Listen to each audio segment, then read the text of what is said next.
Hay horrores que esperamos en los crímenes reales. Sangre, cadáveres, locura. Pero, de vez en cuando, nos topamos con algo tan perverso, tan grotesco, que nos obliga a apartar la mirada y volver a mirarla. No porque nos fascine la muerte, sino por lo que viene después. ¿Y si el asesino no se limitara a quitar una vida, sino que la mordiera? Esto no es una metáfora, no es una exageración.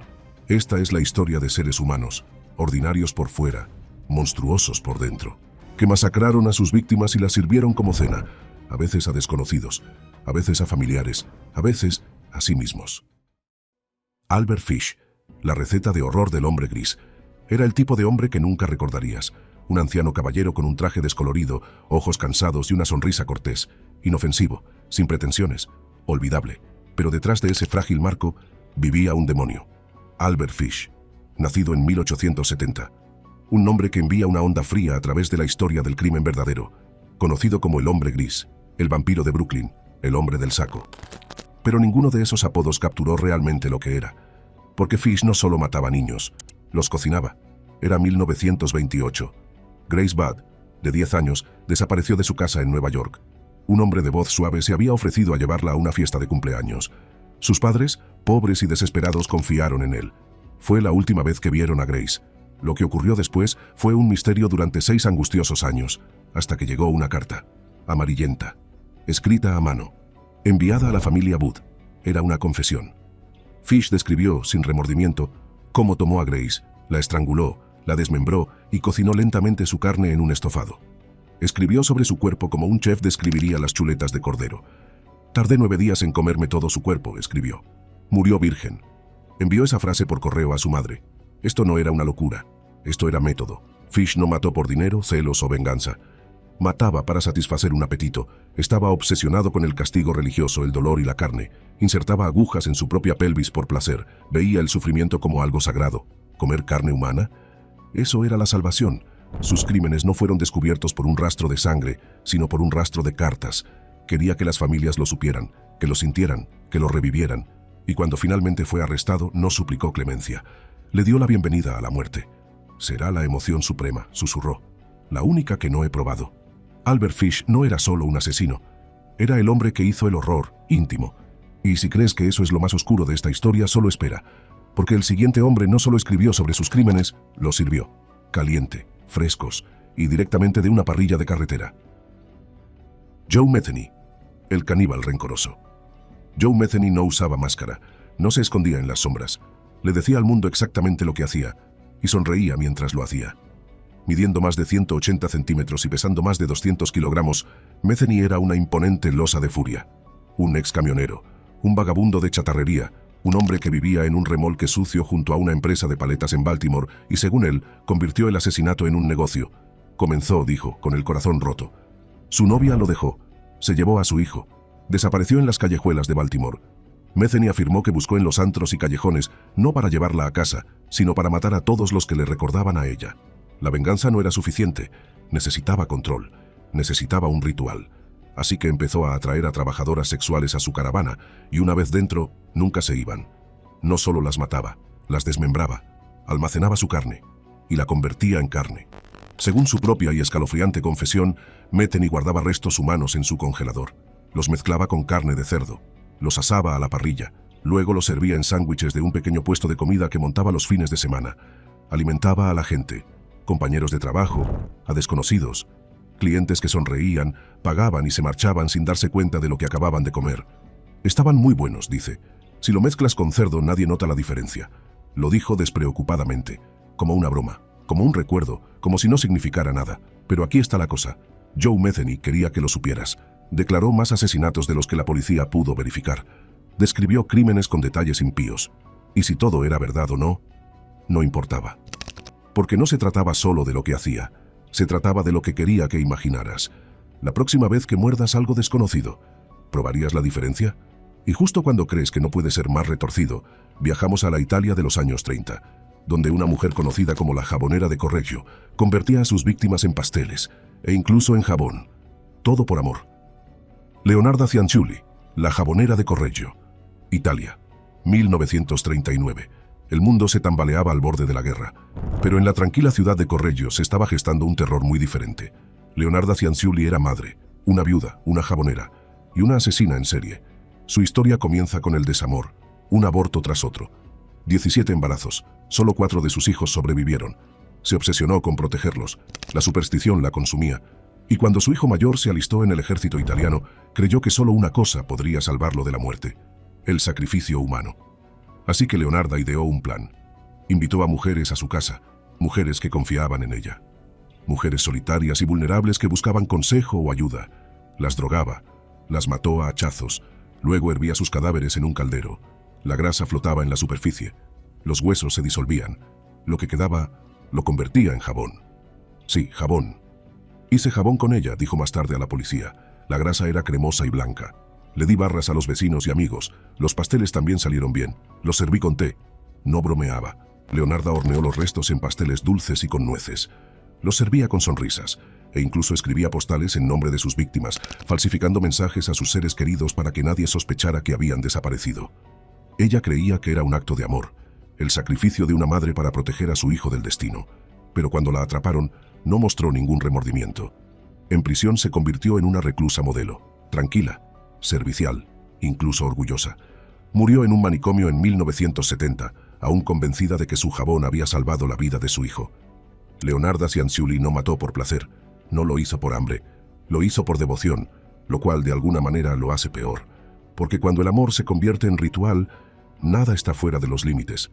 Pero si esta mujer escondió el horror en pasteles y perfume, ¿qué pasa cuando la víctima se ofrece voluntaria para ser comida?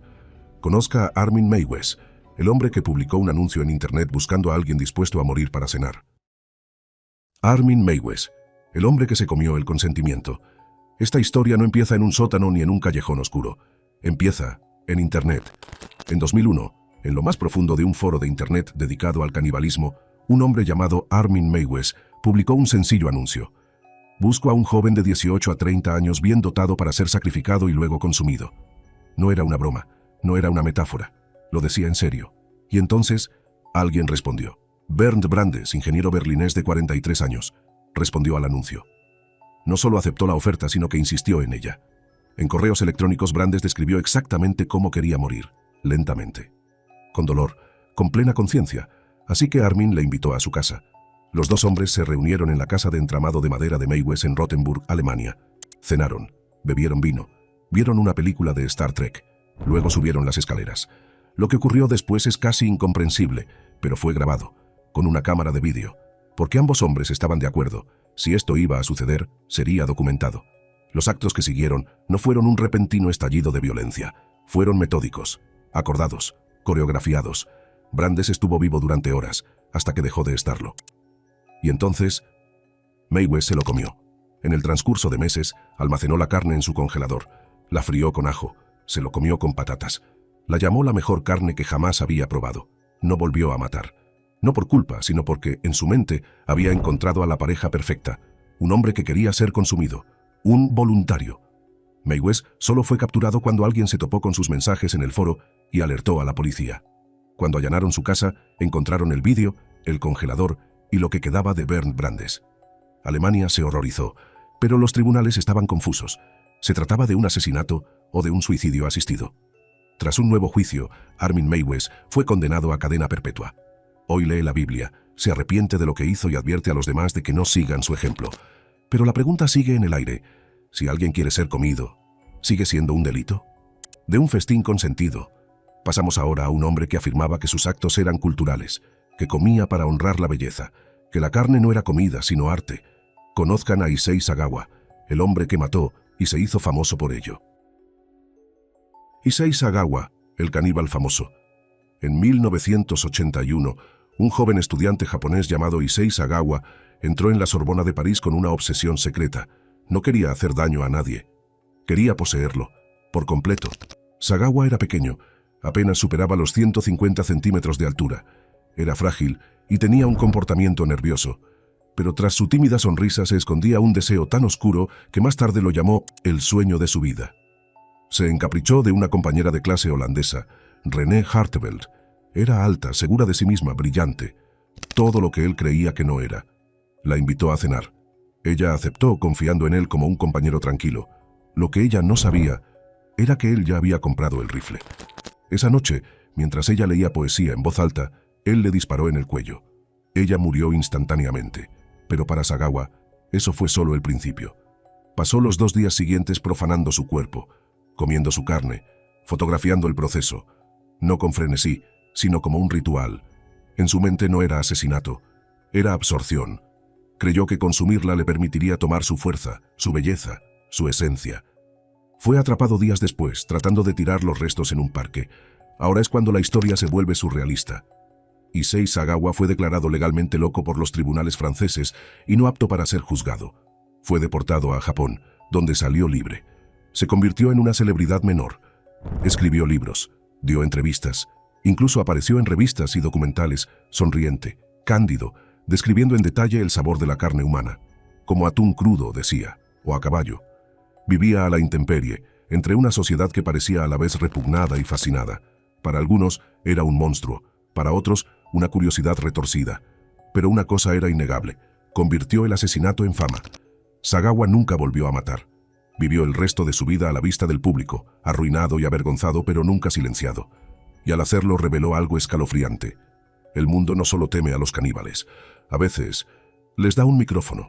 Pero si Sagawa utilizó la infamia para seguir vivo, el siguiente asesino tomó un camino más oscuro, porque Nicolas Clos no solo comía carne humana, bebía sangre, trabajó en una morgue y se hacía llamar vampiro. Nicolas Clos, el vampiro de París, la ciudad de la luz, del romance, de la historia, y en los años 90, de un autoproclamado vampiro que se alimentaba de la muerte como de una adicción. Nicolas Clos no se escondía en las sombras, se teñía el pelo de carmesí, usaba delineador negro, escuchaba death metal y devoraba películas de terror. Pero nada de eso era solo para aparentar. Clos no solo fantaseaba con la sangre, la bebía, trabajaba en una funeraria, de día pintaba cadáveres, archivaba certificados de defunción. Pero después de horas, abría los cajones, abría las bolsas, se llevaba souvenirs, órganos, dientes, muestras de sangre, y luego fue más allá.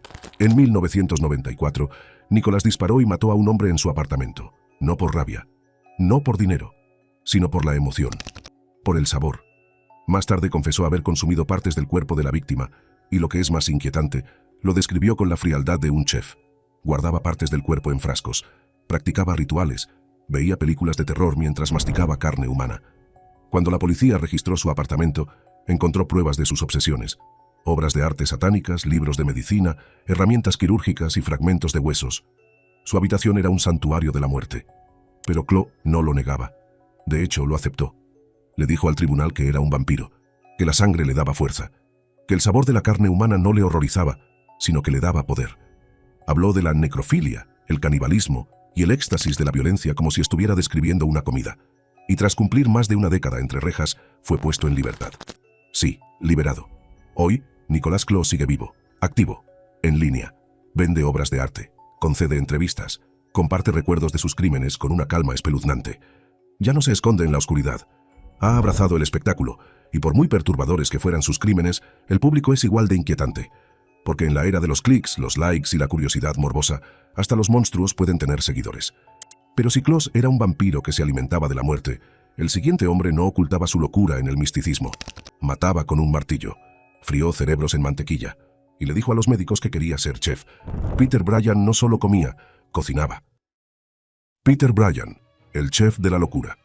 Londres, 2004. Comenzó con un martillazo. Peter Bryan ya era conocido por el sistema, diagnosticado con esquizofrenia, internado tras asesinar a una joven y prender fuego a su cuerpo. Les dijo a los médicos que oía voces, que necesitaba ayuda, que no quería volver a matar. Le creyeron, así que le dejaron salir, no en plena libertad, todavía. Primero lo transfirieron a un hospital mental menos seguro. Encantó al personal. Interpretó el papel, paciente, cooperativo, tranquilo. Y luego pidió un poco más de independencia, permiso para pasear, comprar comestibles, cocinar su propia comida. Parecía inofensivo, hasta el día en que llamó a la puerta de su amigo Brian Cherry. En cuestión de horas, Cherry estaba muerto. Pero eso no fue lo más sorprendente. Cuando llegó la policía, encontró a Peter Bryan en la cocina, friendo tranquilamente en mantequilla una sartén con sesos humanos. El cuerpo desmembrado de Cherry yacía cerca, sazonado, preparado. Estaba a punto de comérmelo, dijo Bryan sin emoción. Les dijo a los investigadores que era algo que siempre había querido probar. Carne humana, especialmente el cerebro. Pensé que estaría bueno, explicó. caliente, con mantequilla, sabroso. Fue detenido de nuevo, reinstitucionalizado, vigilado más de cerca, pero no lo suficiente, porque solo 2 meses después, en el Hospital Broadmoor, una de las instituciones psiquiátricas más seguras del Reino Unido, Peter Bryan volvió a atacar. Golpeó a un compañero hasta la muerte con una barra de levantamiento de pesas. Esta vez no hubo canibalismo, pero el patrón estaba claro. Peter Bryan no estaba impulsado por el delirio. Lo impulsaba la curiosidad, no por rabia, ni desesperación, solo un frío deseo de probar lo que nunca debería ser probado. Y lo que más aterroriza es lo fácil que lo ocultó. De los profesionales de la salud mental, a los tribunales, de los que creían que se estaba curando. Si Bryan era el asesino educado con una sartén, el siguiente hombre era el depredador de los bosques. Un hombre que usaba la red oscura para atraer a los vulnerables, que se hacía llamar coleccionista de carne. Conoce a Matej Kurko, el caníbal de Eslovaquia que ofrecía una cosa a sus víctimas, una muerte pacífica y un lugar en su plato. Matej Kurko, el carnicero de la Dark Web, eslovaco, tranquilo, forestal, pacífica. Pero en el corazón de esos bosques, algo inimaginable estaba sucediendo. Matej Kurko era un hombre de familia experto en tecnología. Trabajaba en tecnología de la información. Vivía en un suburbio tranquilo. Tenía esposa, hijos. Los vecinos lo describían como educado, quizá un poco frío, pero nunca peligroso. Pero detrás de la pantalla era un depredador. Kurko merodeaba foros de fetichismo caníbal en la web oscura, buscando una cosa: voluntarios, personas suicidas, deprimidos, desesperados. Les ofrecía paz, una salida, un último deseo cumplido, muerte y consumo. Y algunos de ellos dijeron que sí. Organizó reuniones en lo profundo del bosque, prometiéndoles una muerte indolora. Algunos nunca aparecieron, pero otros sí. Y una vez que llegaron cumplió su promesa, más o menos. Mató rápidamente, diseccionaba eficientemente. Almacenó la carne en su refrigerador y enterró los huesos en las colinas, como un cazador preservando la caza. Se refería a los cuerpos como carne. Su perdición llegó cuando se dirigió a la persona equivocada, un suizo que contactó con la policía. Las autoridades le tendieron una trampa. Se hizo pasar por una víctima dispuesta. Arreglaron un encuentro con Kurko en el bosque, pero Kurko sintió la trampa. Cuando los oficiales se acercaron, abrió fuego. Siguió un tiroteo. Recibió múltiples impactos y murió en el hospital días después. Lo que encontraron después fue escalofriante. 2 víctimas confirmadas, partes de cuerpos en neveras, miles de mensajes discutiendo métodos, rituales, condimentos. Había construido un manual para la muerte paso a paso. Fría, mecánica. Y sin embargo, él creía que era misericordia. Kurko no mataba con rabia. Creía que ayudaba a la gente y coleccionaba recuerdos. Un hombre que cocinaba la muerte como un programador ejecuta código. Pero mientras Kurko atraía a los dispuestos, el siguiente asesino apuntaba a los inocentes. Porque cuando Andrei Chikatilo acechaba el campo soviético, nadie estaba a salvo. Los niños, adolescentes, mujeres. Su apetito era insaciable y su arma preferida: sus dientes. Andrei Chikatilo, el carnicero de Rostov. Durante más de una década, un fantasma persiguió a la Unión Soviética. Se movía por estaciones de tren, paradas de autobús y solitarios caminos forestales. Se mezcló en el tejido gris de la Europa del este de la posguerra. Silencioso, incómodo, invisible, y sin embargo, dejó un rastro de horror como nunca la URSS había visto. Andrei Chikatilo, maestro, padre, caníbal. Entre 1978 y 1990, Chikatilo asesinó al menos a 52 personas, posiblemente más. Sus víctimas iban desde niñas a adolescentes, pasando por mujeres. No había un solo tipo, solo oportunidades. Las atraía con amabilidad, promesas de comida, calor, un lugar para quedarse. Pero una vez aislados, él cambió. Chikatilo no solo mataba, mutilaba, mordía. Arrancaba la carne del hueso, a menudo mientras sus víctimas aún estaban vivas. Las apuñalaba con frenesí, usaba sus dientes como un depredador, y en algunos casos se comía partes de sus cuerpos en el acto. ¿Por qué? Porque Chikatilo era impotente. No podía liberarse a través del sexo, pero la violencia, el dolor, la visión del sufrimiento, eso lo entendía. Se volvió adicto al ritual, la acumulación, la persecución, el desgarro. Las autoridades soviéticas estaban desconcertadas. Se suponía que los asesinos en serie no existían bajo el comunismo. Era una enfermedad occidental. Durante años, la policía persiguió fantasmas, arrestó a los hombres equivocados, incluso ejecutó a un hombre inocente por los crímenes de Chikatilo. Mientras tanto, el verdadero monstruo andaba libre, enseñando, trabajando, sonriendo en público, masacrando en secreto. Su detención en 1990 puso fin a una de las persecuciones más aterradoras de la historia moderna. Durante su juicio, Chikatilo permaneció sentado en una jaula de acero, gruñendo, divagando y sonriendo como una bestia a la hora de comer. Fue ejecutado de un solo disparo en la cabeza. Pero lo que aún atormenta el caso no es solo el número de muertos, es cuánto tiempo llevó, cuántas veces fue interrogado y liberado, lo cerca que estuvo el sistema, una y otra vez, de dejar que el monstruo volviera a la oscuridad. Chikatilo no era solo un caníbal, era un recordatorio de que el mal puede llevar la corbata de un profesor, sentarse a tu lado en el autobús, ofrecerte ayuda y luego alimentarse de tu carne. Pero si el carnicero de Rostov fue impulsado por el impulso, el siguiente hombre fue impulsado por la fantasía, porque Ed Gein no mataba por la emoción de la sangre, mató para construirse una nueva piel. Ed Gein, el coleccionista de carne. En la congelada quietud de la Wisconsin rural de 1950 había una casa que los lugareños evitaban. No era la pintura descascarada o el patio cubierto de maleza. Era algo más profundo. Un olor, un silencio, una sensación en los huesos. La casa de Ed Gein. Según todas las apariencias, era un hombre tímido y solitario. Vivía solo. Ayudaba a los vecinos. Hacía mandados en la ciudad. Inofensivo. Hasta que la policía entró por su puerta. Lo que encontraron dentro reescribiría el modelo del horror americano para siempre.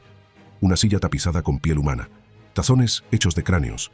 Un cinturón hecho de pezones. Una pantalla hecha de una cara. Y en el cobertizo trasero, el cuerpo mutilado y sin cabeza de una mujer desaparecida, colgado boca abajo como un ciervo. Pero aquí está el giro. Ed Gein no era principalmente un asesino. Era un ladrón de tumbas. Desenterraba cuerpos, frescos, arrancados de la tierra. No por venganza o placer, sino para crear. Porque Gein tenía un sueño, una visión retorcida y obsesiva. Quería convertirse en su madre, literalmente. Hizo trajes de piel, pechos, genitales, máscaras. Una transformación de cuerpo completo cosida con cadáveres. Por la noche se los ponía. Bailaba con ellas. Se convertía en otra persona. Cuando mataba era raro, pero devastador. 2 víctimas confirmadas, posiblemente más. Y sin embargo, su legado eclipsó su recuento de cadáveres. Ed Gein inspiró a Norman Bates en Psicosis, Leatherface en La Matanza de Texas, Buffalo Bill en El Silencio de los Corderos. Se convirtió en el arquetipo americano del horror caníbal. Pero él nunca se vio a sí mismo de esa manera. En la corte parecía aturdido, separado, infantil. Habló en voz baja. Dijo que amaba a su madre. Solo quería volver a sentirse cerca de ella. Pasó el resto de su vida en una institución mental, pintando cuadros y cuidando el jardín. Nunca intentó escapar. Nunca volvió a lastimar a nadie. Porque en su mente no era un monstruo, era un hijo. Pero si Gein descuartizó a los muertos, el siguiente hombre descuartizó a los vivos a la vista de todos. Porque Dorángel Vargas no se escondía en las sombras. Vivía en una choza junto al río y se llamaba a sí mismo carnívoro. Dorángel Vargas, el caníbal de la ribera. En la ciudad de San Cristóbal, Venezuela, había un hombre que vivía debajo de un puente. No tenía electricidad, ni agua corriente. Solo una choza de hojalata, unas ollas oxidadas y unos cuantos cuchillos. Se llamaba Dorángel Vargas. Los lugareños le llamaban el Comegente. Durante años los casos de personas desaparecidas se acumularon en la zona. Hombres jóvenes, vagabundos, trabajadores, desaparecían sin dejar rastro. La mayoría fueron dados por perdidos. Víctimas de la pobreza, del crimen, de la selva. Hasta un día de 1999, cuando la policía siguió un rastro de huesos y sangre hasta la choza de Vargas. Dentro encontraron el horror. Miembros humanos almacenados en contenedores, órganos envueltos en tela, una columna vertebral colgando como carne curada. Trozos de al menos 10 personas, recogidos, preparados, dispuestos. Vargas no se resistió, confesó inmediatamente. «Hago sopa», dijo, «con corazones, con hígados, pero nada de gordos, no sirven para comer». Sonrió al decirlo. Las autoridades estaban atónitas, no solo por la carnicería, sino por su comportamiento. Vargas no estaba agitado, no estaba loco en el sentido típico, estaba tranquilo, orgulloso, incluso servicial. Afirmaba que solo comía los sanos, que las verduras eran buenas, pero la carne humana era mejor, más limpia, más suave. Y lo más inquietante de todo, parecía creer que lo que hacía era normal. Dorángel Vargas fue considerado no apto para el juicio e institucionalizado. Durante años, los informes sobre su paradero fueron turbios. Algunos decían que había escapado. Otros decían que seguía vagando cerca del río. Nadie lo sabe con certeza. Lo que es seguro es esto. No mató por rabia o ritual. Mataba porque tenía hambre. Y para él, la gente era comida. Pero si Vargas mató por necesidad, el siguiente hombre mató por frenesí. Porque Richard Chase no planeaba sus comidas. Irrumpía en las casas, bebía sangre directamente del cuerpo y dejaba tras de sí escenas que ni siquiera los detectives experimentados podían digerir. Le llamaban el vampiro de Sacramento. Y lo que hizo después redefinió la locura. Richard Chase, el vampiro de Sacramento. No era solo un asesino, era el caos en forma humana. Richard Chase no acechaba, seducía o encantaba. No jugaba. Rompió las reglas del asesinato en serie y las sustituyó por algo crudo, algo salvaje. A finales de los 70, el miedo se apoderó de Sacramento. Alguien entraba en las casas a plena luz del día. matando a familias enteras, dejando tras de sí un horror bañado en sangre. La prensa lo llamó el vampiro de Sacramento, porque Chase no solo mataba, bebía. Empezó con algo pequeño: mutilación de animales, inyectarse sangre de conejo, un miedo al envenenamiento. Creía que sus órganos se encogían, que su corazón se detendría a menos que consumiera sangre. Su paranoia se convirtió en delirio, y su delirio se convirtió en un motivo. Le disparó a un hombre en un tiroteo solo para ver qué se sentía. Luego entró a la casa de una mujer sin ser invitado. Le disparó. Violó su cadáver. Bebió su sangre de un vaso de yogurt. Días después, atacó de nuevo. Esta vez a una familia. Los mató a todos. Madre, bebé, perro. Se bañó en sangre. Comió partes de los órganos. Lo profanó todo. No fue una escena, fue una masacre. Pero Chase no huyó. Volvió a su apartamento. Se sentó rodeado de frascos de órganos, una nevera llena de partes de cuerpos, una licuadora llena de sangre. Cuando la policía lo arrestó, no se resistió. Llevaba una parca naranja manchada de oscuro por dentro. Dentro de la cárcel explicó su razonamiento. Creía que los nazis estaban convirtiendo su sangre en polvo, que solo ingiriendo sangre fresca podría sobrevivir. No quería matar. Tenía que hacerlo. Murió por suicidio en su celda en 1980, sin remordimientos, sin palabras finales, solo el tranquilo final de una mente que se había podrido de adentro hacia afuera. Chase era pura psicosis, no tratada, incontenible, una tormenta en forma de hombre. Pero tan trastornado como él, el siguiente asesino era metódico, controlado. Era un estudiante universitario, inteligente, educado, de una familia religiosa, y mató turistas en Ecuador, de uno en uno, porque Gilberto Chamba creía que Dios quería sangre. Gilberto Chamba, el predicador de la sangre. No era ruidoso, no estaba trastornado, no llevaba la locura en su manga. Gilberto Chamba parecía corriente, educado, tranquilo, educado. El tipo de hombre con el que no te lo pensarías dos veces para sentarte a su lado en un autobús. Pero por dentro se estaba gestando una tormenta de escrituras, sangre y obsesión. A finales de los 90, Ecuador se enfrentó a una serie de asesinatos brutales e inexplicables. Las víctimas eran todas mujeres, turistas, estudiantes, viajeras, encontradas estranguladas, desmembradas, algunas sin carne, algunas ni siquiera aparecieron. Las autoridades estaban perplejas, hasta que detuvieron a Gilberto Chamba, un estudiante de teología con un pasado inquietante. Años antes, en Ecuador, su país natal, Chamba había asesinado a una mujer, brutalmente, y afirmó que era parte del plan de Dios. Fue condenado a prisión, pero más tarde liberado. En lugar de reformarse, se trasladó a España, y allí el ciclo comenzó de nuevo. Su objetivo eran las mujeres que estaban solas, extranjeras, vulnerables. Las atraía con conversación, con amabilidad, con la facilidad de un hombre que lo ha hecho todo antes. Y una vez a solas, mataba. Chamba confesó más tarde 9 asesinatos, pero los investigadores sospechan que el número podría ser mucho mayor. Lo que lo hizo más escalofriante fue el motivo que citó: instrucciones divinas. Creía que había sido elegido, que cada víctima era un sacrificio, que no estaba pecando, estaba sirviendo, limpiando, ofrenda. No mostró remordimiento, citó las Escrituras, se comparó con los profetas del Antiguo Testamento. Dijo que la sangre era purificadora, y lo más inquietante, dijo que sintió paz después. Chamba fue finalmente capturado y condenado a cadena perpetua en España. Pero aún quedan preguntas. ¿Cuántas víctimas nunca fueron encontradas? ¿Cuántos sacrificios fueron enterrados en silencio? ¿Y cuántas veces quedó libre un depredador que sabía sonreír? Pero si Chamba utilizó la fe para justificar el asesinato, el siguiente asesino utilizó la maternidad. Porque cuando Klara Mauerova fue detenida en la República Checa, no estaba sola. Sus hijos estaban involucrados. Y lo que hicieron juntos es casi demasiado inquietante para creerlo. Klara Mauerova, la madre del culto caníbal. Brno, República Checa, 2007. La policía investigaba un caso aparentemente trivial: interferencias en los monitores de vigilancia doméstica. Un vecino se había quejado de señales extrañas, pero cuando las autoridades comprobaron la transmisión, lo que apareció en la pantalla fue aterrador. Una figura humana, desnuda, herida, encadenada a un radiador, llorando. La imagen era real. La casa pertenecía a Klara Mauerova, una mujer de 31 años, aparentemente devota, madre ejemplar, profesora, alguien en quien se confiaba plenamente. Pero lo que descubrió la policía fue una pesadilla nacida del fanatismo y la obediencia ciega. Klara pertenecía a una secta conocida como el Movimiento del Grial. Predicaban la purificación espiritual a través del sufrimiento, el sacrificio y la entrega total a una voluntad superior. Y en la mente de Klara, eso significaba transformar su hogar en una cámara de castigo. Las víctimas fueron privadas de libertad, forzadas al silencio. Les negaban alimento. Fueron marcadas y su carne consumida, poco a poco. A propósito, una de ellas testificó más tarde que Klara se alimentaba de partes de su cuerpo frente a ella, pero no actuaba sola. Su hermana participaba, también otros seguidores de la secta, incluso una cómplice que se hacía pasar por una persona vulnerable, pero que en realidad era una adulta manipuladora, jugó un papel central en los abusos. Todo formaba parte de un círculo cerrado de delirio, donde la lealtad al grupo superaba cualquier noción de humanidad. Las víctimas sobrevivieron, pero lo que vivieron dejó huellas más profundas que la muerte. Cuando el caso salió a la luz, impactó a toda Europa, no solo por su brutalidad, sino por quiénes eran los culpables. Una madre, una docente, alguien que inspiraba confianza. Clara fue arrestada, juzgada y condenada a 9 años de prisión. Su hermana recibió una pena aún mayor. Otros miembros fueron dispersados, silenciados. Pero aún hoy muchos se preguntan, ¿hubo más víctimas? Se cometieron más sacrificios en nombre de la redención espiritual, porque cuando el horror se disfraza de amor y fe, nadie está a salvo.